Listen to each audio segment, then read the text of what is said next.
자, 지금 백현동 발언 관련된 최종 판단도 잠시 후에 좀 나올 것 같습니다. 김용주 의원님, 네. 이제 오늘 2심 선고 결과가 나온 이후에 상당히 이제 전국도 좀 복잡해질 것 같은데 1심에서는 징역 1년에 집유 2년이 선고됐었던 것, 적어도 이제 김문기 씨 발언 관련해서는 그게 이제 무죄 취지로 허위사실 공표가 해당하지 않는다라고 뒤집어졌어요. 지금 백현동 발언도 허위사실 공표로 처벌할 수 없다라는 법원의 어떤 해석도 지금 나오고 있습니다. 사실관계 여부에 따른 백현동 발언에 대한 판단 여부는 아직 좀 남아 있습니다만 만약에 1심과 2심의 어떤 선고 내용이 갈린다면 검찰이 아무래도 상고를 할 것 같습니다. 그럼 이제 대법의 판단을 또 기다려봐야 되는 시간이 있잖아요. 그럼 만약에 대법이 2심 판단이 법리적으로 맞다라고 생각되면 대법에서도 2심 판단이 그대로 유지가 될 것이고, 앞서 이재명 대표가 경기도지사 시절에 공직선거법 위반으로 1심 무죄, 2심 유죄를 선고받고 대법에서 이 뒤집었던 사례와는 어쩌면 만약에 정반대가 나온다면 대법에서 파기환송을 할 수도 있는 것이고, 만약에 여러 가지 좀 복잡해지는 단계가 좀 남았네요. 그렇습니다. 이제 결과적으로 오늘 만약에 1심보다 낮은 형 혹은 뭐 어찌됐든 간에 대법까지 간다 그러면 최소한 6월 26일까지는 굉장히 긴장의 시간이 될 수밖에 없을 것 같고, 그 사이에 어쨌든 기본적으로 대통령 헌재의 판결이 뭐 4월 늦어도 4월 중순 정도로 난다라면 거기로 뭐 2달 뒤라고 보면 예를 들어서 4월 15일이면 6월 15일 정도의 대선이 있을 수 있다. 5월 15일이죠. 6월 15일인가요? 예. 6월 15일 정도 되면 실제로 경우에 따라서는 그 1주, 2주 사이에 결과적으로 대선과 대법 결과가 거의 비슷한 시기에 나올 수 있는 가능성도 많을 것 같습니다. 예컨대 지금 현재 이제 2개월이라고 3개월이라고 얘기하고 있습니다만은 실제적으로 보면 현재 그 대법의 기조 자체가 빨리 한다는 기조가 많기 때문에 얼추 비슷한 시기에 결과적으로는 대법 결과와 말하자면 그 실제적으로 이 대선이 맞물리게 될 수밖에 없는 것 같고, 여기서 제일 중요한 사안은 아마 이재명 대표가 얘기하는 대로 기소가 중지될 거냐 말 거냐 하는 부분도 또 한 번에 논의해야 될 부분이 있을 것 같고, 그 헌재에 대한 질문들은 계속적으로 이재명 대표가 할 것 같습니다. 따라서 기본적으로는 뭐 실제적으로 2심이 1심보다 더 낮은 경우가 뭐 엊그저께 뭐 여러 가지 데이터로 보면 뭐 11%에 불과하다고 얘기했는데, 지금까지 의 경우만 보더라도 실제로 이번 그 2심이 1심보다 낮아질 경우에는 상당히 6월 중순까지는 여러 가지 어떤 쟁론이 지속될 가능성이 많지 않나 그렇게 보여집니다. 자, 김기현 대변인, 지금 법원의 어떤 판단 내용을 보니까 이 국토부 협박 발언도 의견 표명에 해당한다. 그러니까 사실관계 여부를 다툴 수 있을 만한 발언이 아니다라며 검찰의 공소 내용을 좀 받아들이지 않는 듯한 분위기예요. 협박을 받았다, 압박을 받았다라는 것은 의견 표명이다. 그래서 이 개인의 기분, 기억, 감정, 의견은 처벌할 수 없다.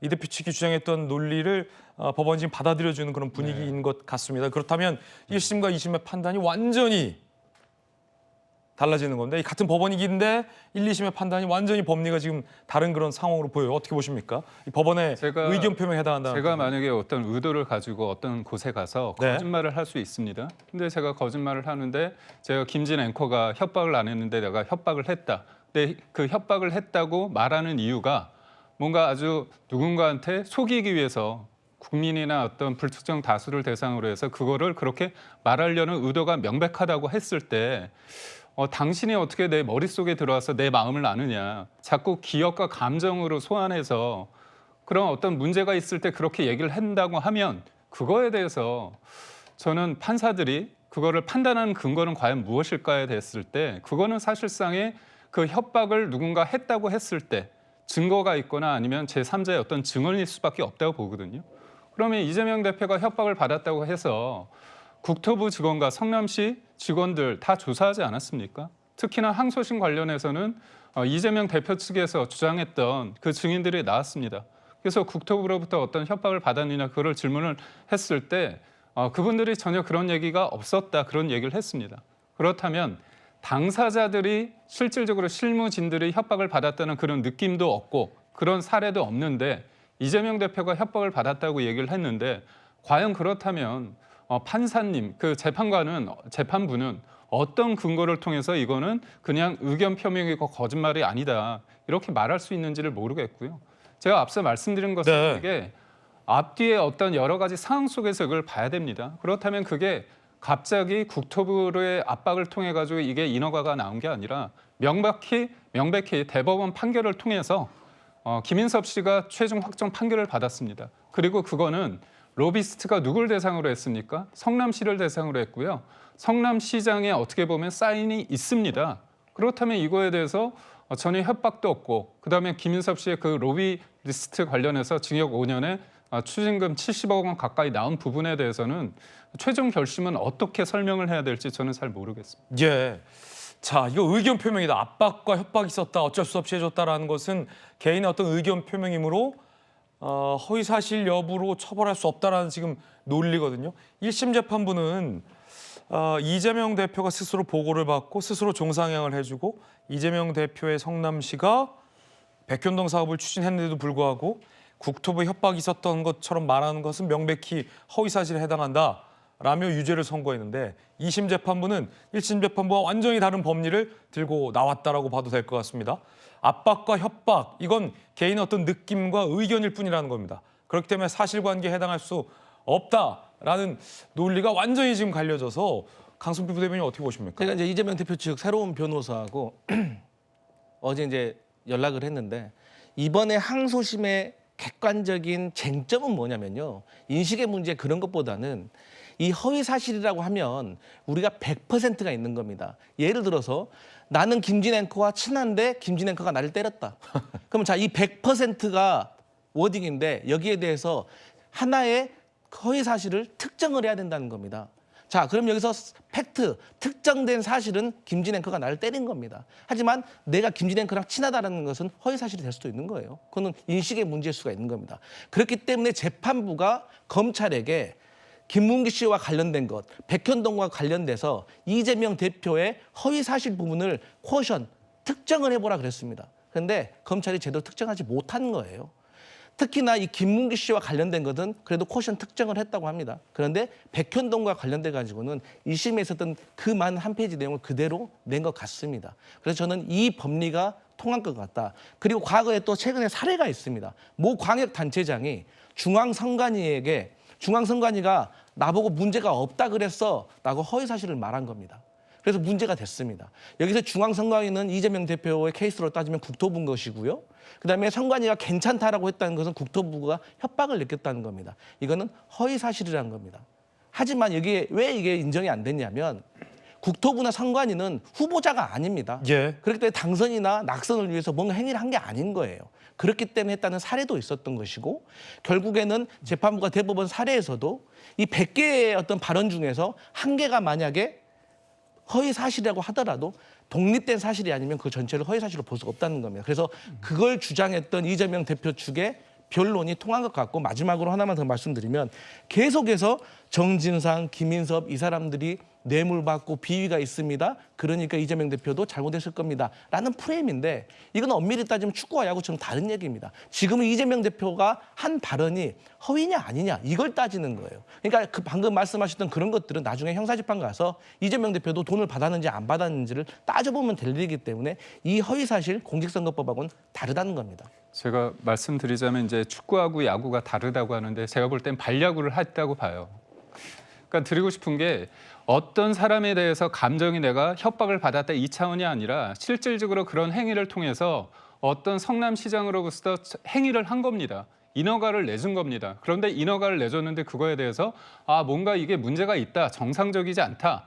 어떻게 4단계를 동시에 올려줍니까? 근데 그거에 대해서 변명을 어떻게 했습니까? 나는 해줄 마음이 없는데 국토부가 압박을 해서 해줬다. 이거는 실질적으로 감정의 영역이 아니라 실체적인 어떤 사실이 일어난 행위입니다. 그렇다면 그게 왜 일어났을까에 대한 의문이 있었어요. 그래서 사람들이 질문을 했습니다. 근데 내가 이게 나는 몰라 이게 아니라 심지어 국토부가 압박을 해서 나는 어쩔 수 없이 해줬다. 심지어 직무유기 이런 것으로 문제 삼아서 고발한다. 뭐 이런 식으로 협박을 받았다는 거 아닙니까? 여기서 그쳤으면 아무렇지도 않은데 실제로 나는 인허가를 했다는 겁니다. 근데 국토부에서 우리 성남시장 이재명 시장께서 그런 협박을 받아서 해줬을까? 그것도 의아한데 알고 보니까 다른 사람도 아니고 성남시 선대본부장을 했던 김인섭 씨가 이른바 백현동의 로비스트로서 인허가를 해줬다는 게 최종심에 나왔습니다. 그렇다면 이거는 그냥 감정의 영역이 아니라 실체적인 어떤 결과물이 있는 겁니다. 그렇다면 우리는 보겠죠. 왜 그렇게 옹벽 아파트 저런 데서 갑자기 생길 수 없는데 왜 아파트가 생겼을까? 그렇다면 뭔가 꿍꿍이가 있었겠네? 근데 그게 국토부 때문이야? 아니다. 그건 백현동에 로비스트가 있었네? 그러면 사후가 더 논리적이겠습니까? 아니면 감정의 문제로 치환했을 때 그건 아무렇지도 없다고 하는 게 맞는 건지에 대해서 저는 이렇게 따지면 저도 무조건 어떤 뭐 이재명 대표가 무조건 거짓말을 했다는 건 아니지만 그런 논리라면 제가 어떤 거짓말을 상황적으로 하고 그걸 내가 협박을 받았다, 감정을 받았다. 난 그때 그냥 감정의 영역이다. 이렇게 따지면 뭔가 검증이 되겠습니까? 사실상 이거는 언론이 국민이 요구를 했던 것에 대해서 이재명 대표가 답을 한 겁니다. 근데 그 답이 거짓말에 가깝다고 봤기 때문에 이게 문제가 된 것이거든요. 자, 지금 국토부 협박 발언과 관련돼서도 재판부가 흥미로운 표현을 했는데 국토부 협박 발언 대목은요. 독자의 별개의 의미를 가질 수 있는 중요한 부분이 아니다라고 2심 재판부가 판단했습니다. 국토부 협박 발언은 그 정도 발언 가지고 선거인의 판단을 그르칠 수 있는 중요한 부분이라고 볼 수 없다라고 판단을 했습니다. 그러니까 아예 협박이 있었는지 없었는지에 대한 사실관계 파악 이전에 선거인의 판단을 그르칠 수 있는 중요한 발언, 별 중요한 발언이 아니다라고 재판부가 판단을 했다라는 말씀도 드리겠습니다. 1심과 2심의 판단이 완전히 다릅니다. 법리도 다르고요. 인식도 완전히 다릅니다. 이렇게 되면 아마 검찰로서는 이 대법원의 판단을 받아볼 수밖에 없을 것 같은데 궁금한 게 지금까지 논란이 됐던 부분이 그러니까 윤 대통령에 대한 탄핵 선고 일자와 이 대표에 대한 2심 내용에 따른 3심 선고 시점이 이제 중요하다라는 말을 했는데 지금 나오는 흐름대로라면 2심 법원이 이제 모두 다 무죄를 선고할 개연성이 상당히 커진 건 아니겠습니까? 그러면 3심이 6월에 나온다 하더라도 3심 대법이 예를 들어 2심 판결을 확정 지어주면 이 대표는 아예 사법 리스크가 없어지는 거고 3심이 2심 판결의 어떤 이 법리 적용의 문제 삼아서 예를 들어 뭐 유죄 취지로 파기환송을 한다 하더라도 2심을 다시 받아봐야 하는 상황인 거잖아요. 그러면 만약에 이제 대통령에 대한 탄핵 선고의 결과가 어떻게 나올지는 모르지만 조기 대선이 열린다면 더 이상 이 공직선거법 위반은 2심 판결이 만약에 이제 무죄가 선고되면 더 이상 이 대표의 어떤 선거 가능 여부에 전혀 영향을 안 주는 건 아닙니까? 이렇게 되면? 뭐 결과적으로 그런 상황이 그렇게 되는 거죠. 왜냐하면 수 있습니다. 3심에서 파기환송 결과가 나온다 하더라도 만약에 이제 조기 대선이 열린다면 그 전에는 나올 수 없게 되는 거예요. 2심이 무죄를 선고하면. 그렇죠. 뭐 파기환송이 되면 다시 이 서울고등법원으로 사건이 와서 네. 다시 심리를 하고 그걸 또 만약에 결과 여부에 따라서 또 재상고를 하게 되는 경우 그러니까 시간이 굉장히 늘어지니까. 그렇죠. 그러니까 이 뭐 대통령 야, 탄핵 이 선고 시점이 어떻게 될지는 모르겠습니다만 이 대표로서는 3개월 안에 어떤 상황이 정리되거나 이럴 지금 상황이 아니고 그리고 이제 사건 관련해서 좀 덧붙이면 지금 1, 2심이 완전히 다르다. 법리 적용이 완전히 다르다. 네. 2심 뭐 이걸 비판하는 입장에서 2심 재판부의 판단이 맞느냐 이렇게 접근을 할 수도 있는데 그래서 원래 지금 나오고 있는 이 판결문의 내용 가치 판단, 의견 표명 이건 허위사실로 공표죄로 처벌하지 않는다는 게 확립된 판례입니다. 그런데 1심 법원이 이 부분을 교유행위라는 이 새로운 법률 용어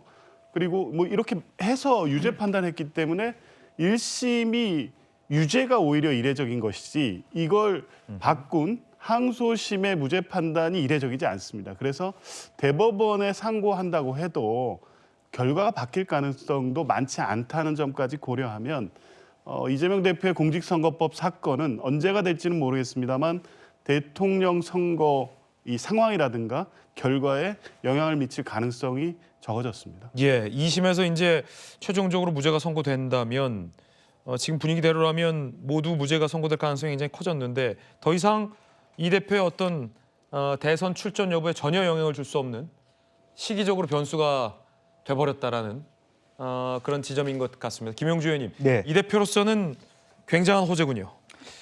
그렇습니다. 마음의 무거움을 털어낼 수 있는 아직 최종 결론이 안 나왔기 때문에 좀 네네. 앞선 감은 없잖아 있습니다만 지금 현재의 법원의 중간에 전달되는 얘기 같으면 거의 무죄라고 세 가지 다 모두 유죄라고 말하기 어렵다라고 하는 이제 그런 측면으로 정리가 될 것 같습니다. 그러면 상당히 민주당 내에서의 소위 비명계 움직임 자체가 사실은 그 승립할 수 있는 공간이 거의 없어졌다고 해도 과언이 아니고. 지금 이 2심의 판결 끝까지 봐야겠습니다만 지금 네. 취지대로라면 비명이 더 이상 설 수 있는 공간이 활동할 수 없어지게 있는 됐다. 공간이 거의 없어지는 거고요. 여러 가지 정치적 의미가 폭풍이 있군요. 그렇습니다. 그러니까 그만큼의 이재명 대표의 앞으로의 대선 준비 만약 있다면 대선이라는 것도 사실은 인용이 돼야만 대선이 있는 것이기 때문에 아직까지 그것까지를 전제하기는 어렵습니다만 어쨌든 탄핵이 인용됐을 경우에 이재명 대표에게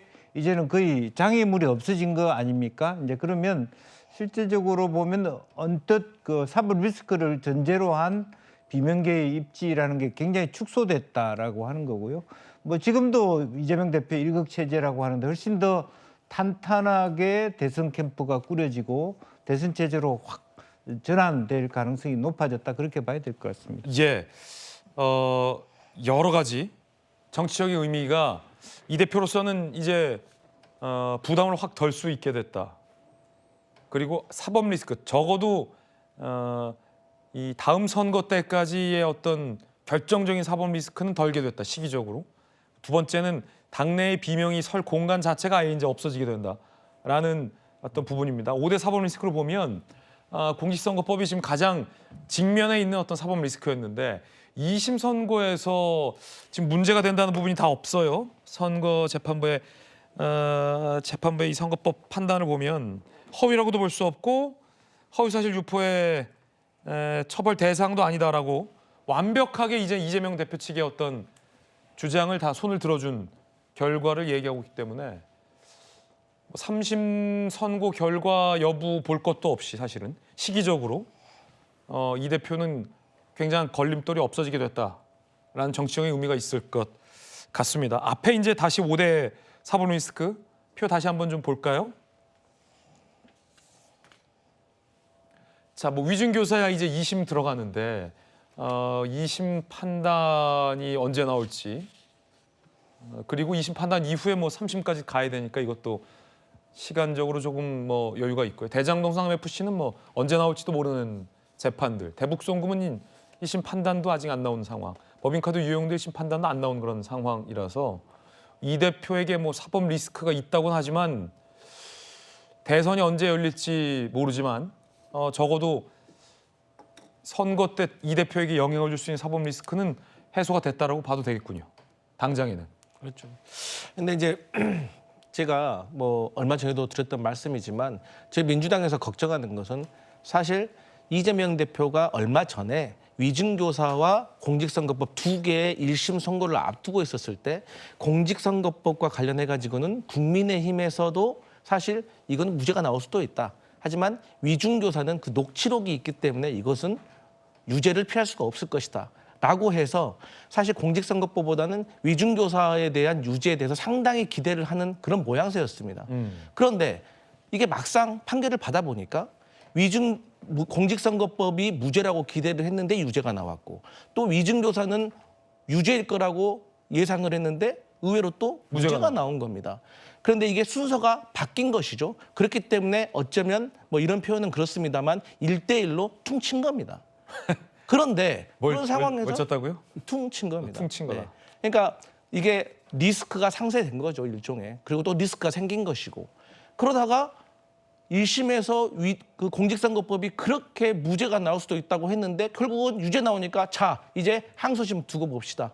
유죄 나오면 이제 그 후보 탈퇴해야 된다. 이런 식으로 계속 공격을 했는데 네. 이제 무죄가 나왔으니까 저는 또 어떤 주장을 할지 사실 걱정됩니다. 그래요? 하지만 최근에 다행스러운 점은 국민의힘의 지도부도 물론 이재명 대표와는 다른 얘기지만 헌법재판소의 결정과 있어서 우리가 양 당이 승복을 하자 어떤 결과가 나오더라도 이러한 어떤 메시지를 권성동 권영세 지도부에서 먼저 말씀을 하셨고 또 거기에 대해서 계속 요구를 하셨기 때문에 저는 이런 뉘앙스가 상당히 자제된 것이 저는 다행스럽게 생각하고 어쨌든 민주당이 앞으로 조금 더 겸손한 모습으로 들뜨지 않고 이렇게 상대 진영도 배려하는 모습 보여야 된다 이런 생각합니다. 예.